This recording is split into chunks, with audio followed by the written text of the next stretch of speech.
নবী করিম সাল্লাল্লাহু আলাইহি ওয়াসাল্লাম বিদায় হজ শেষ করে ইহরামের পোশাক পরিধান অবস্থায় সোয়া লক্ষ সহযাত্রী নিয়ে গাজীরে খুলনা স্থানে উপস্থিত হইলেন। অনেক সুন্দর করে এক আসন সাজাইলেন, বসার জন্য বসার মঞ্চ বানাইলেন। উটের পিছনে যে বিছানা থাকে সেগুলোতে ওইখানে সোয়া লক্ষ আমার নবী করিম সাল্লাল্লাহু আলাইহি ওয়াসাল্লাম আলী করিমুল্লাহ ওয়াজহু রাদিয়াল্লাহু তাআলা আনহু ওনার দুই বাহু উপরের দিকে উঠায় বললেন, মান কুনতুম মাওলাহু ফাহাজালিহুল মাওলা, আমি যার মাওলা আলীও তার মাওলা।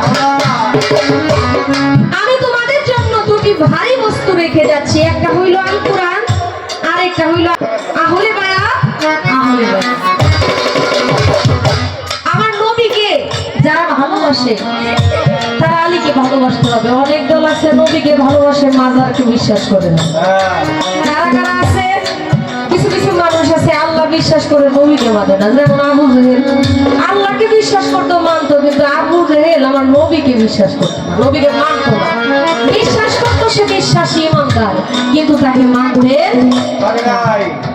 তার জন্য আমার নবী বললেন, যারা আলীকে ভালোবাসে তারা যেন আমাকে ভালোবাসে, যারা আলীকে বন্ধুরূপে দেখলো তারা আমাকে বন্ধুরূপে দেখলো, যারা আলীর সাথে শত্রুতা করলো তারা নিজেরা যেন আমার সাথে শত্রুতা করলো।